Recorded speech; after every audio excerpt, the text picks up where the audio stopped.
তৈরি করছিল, দিশা হারিয়ে ফেলেছিল, ঠিক সেই সময় 18 জুলাই বীর মুক্তিযোদ্ধা শেখ রফিকুল ইসলাম বাবলু এই জনতাকে সাথে নিয়ে দুর্বার আন্দোলন গড়ে তুলেছিলেন। সেই দিনের আন্দোলনের ফসল হিসাবে 18 তারিখ বিকাল থেকে বাংলাদেশে নতুন ভাবে গণঅভ্যুত্থান শুরু হয়েছিল, যার ফলশ্রুতিতে ফ্যাসিস্ট হাসিনা সরকার বীর মুক্তিযোদ্ধা রফিকুল ইসলাম বাবলুকে হত্যা করার জন্য 19 তারিখের মিছিলে সরাসরি গুলি চালিয়েছিলেন। গুলির আঘাতে বীর মুক্তিযোদ্ধা রফিকুল ইসলাম বাবলু সেদিন মাটিতে লুটিয়ে পড়েছিল। বন্ধুরা, উনি দীর্ঘদিন চিকিৎসা শেষে সুস্থ হওয়ার পরে এই দেশ মাতৃকার টানে আবার মাঠে নেমেছেন। আজকে নতুন প্রতিরোধের ডাক দিয়েছেন। এই যে ভারত, তুমি যে বাংলাদেশের হাই কমিশন অফিসে যে হামলা চালিয়েছ, মদত দিয়েছ, এক তীব্র নিন্দা জানাই। বলতে চাই, তোমরা বাংলাদেশে সাম্প্রদায়িক দাঙ্গা লাগিয়ে বাংলাদেশটাকে দখল করার পায়তারা করছো। আমরা ডাক্তার ভাষায় বলতে চাই, বাংলাদেশ হায়দ্রাবাদ নয়, তুমি সাম্প্রদায়িক দাঙ্গা লাগিয়ে দখল করতে পারো না। বাংলাদেশ সিকিম নয়, তুমি ফ্যাসিস্ট সরকারকে ক্ষমতা বসিয়ে এই দেশটাকে লেখে নিতে পারবে না। আমরা লড়াই আছি, আমরা প্রয়োজনে ভারতের বিরুদ্ধেও যুদ্ধ ঘোষণা করব। যদি আমাদের আরেকবার উস্কানি দেওয়া হয় আমাদের দেশে, ওই আগরতলা ত্রিপুরা রাজ্যে বাংলাদেশ মিশনের উপর লগ্ন হামলা এবং বাংলাদেশের পতাকা পোড়ানো,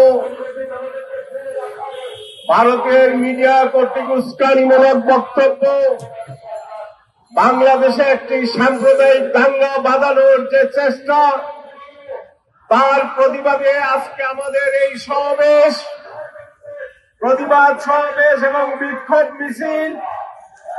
আমরা মিছিল করে এখানে এসেছি এবং এই প্রোগ্রাম আমরা মিছিল করে, বিক্ষোভ মিছিল করে শেষ করব। ভাসানী অনুসারী পরিষদের নেতৃবৃন্দ, কর্মীবৃন্দ, মিডিয়ার ভাই ও বোনেরা, আপনাদেরকে জানাই অভিনন্দন ও কৃতজ্ঞতা। আপনারা অনেক মিটিং এর মধ্যে আমাদের সঙ্গে আছেন দীর্ঘক্ষণ। আপনাদেরকে আমি আমাদের দলের পক্ষ থেকে অভিনন্দন জানাচ্ছি, কৃতজ্ঞতা জানাচ্ছি এবং সংগ্রামী শুভেচ্ছা। বন্ধুগণ, আমাদের পার্শ্ববর্তী দেশ ভারত 71 সালে আমাদেরকে সমর্থন দিয়ে আমাদেরকে মুক্তিযুদ্ধ করার জন্য যে সমর্থন দিয়েছিল, আমরা তার জন্য তার কাছে কৃতজ্ঞ। কৃতজ্ঞতা এই মানে নয় আমরা বাংলাদেশ তাদের তাবেদারি করব, তারা আমাদের উপর খবরদারি করবে, এটা কোনো কৃতজ্ঞতার কোনো কথা নয়। আমরা গত 29 তারিখে ভারতীয় দূতাবাসের উপর হামলা, যে পতাকা আমরা 30 লক্ষ লোকের রক্তের বিনিময়ে পতাকা নিয়ে এসেছি, সেই পতাকা পোড়ানোর প্রতিবাদে ভারতের মিডিয়ার সাম্প্রদায়িক, বাংলাদেশের সাম্প্রদায়িক দাঙ্গা বাঁধানোর যে চক্রান্ত ষড়যন্ত্র, তার প্রতিবাদে আমরা এই সমাবেশ।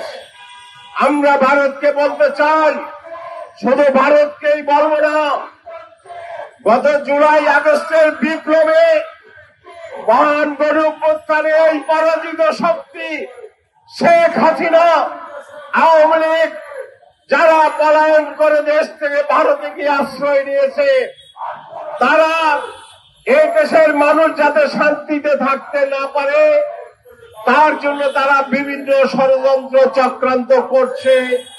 শ্রদ্ধেয় নেতা রফিকুল ইসলাম বাবলু, উপস্থিত ভাসানী অনুসারী পরিষদের জাতীয় নেতৃবৃন্দ, সংগ্রামী বন্ধুরা, জয়কালে ক্ষয় নাই আর মরণকালে ওষুধ নাই। আজকে ফেসিবাদের মৃত্যু হয়েছে, কিন্তু তার দোসররা আজকে বাংলাদেশে পাগল হয়ে আজকে ভারতের ব্যবহার করে নানা রকম অপতৎপরতা চালাচ্ছে। আমরা বলতে চাই, জাতীয় ক্ষমতার মানুষের পুড়িয়ে সরকার করে দিয়েছে। এই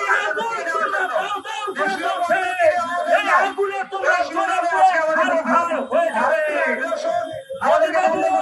তুমি শুধু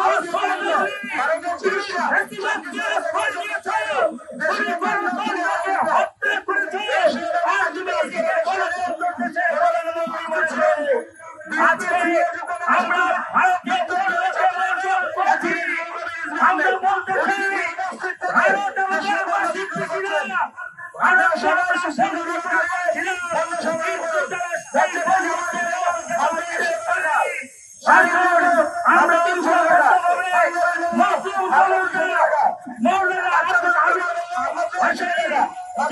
আমরা বলেছিল আজকে আমরা ভারতকে আমি আমার বক্তব্য এখানেই শেষ করছি।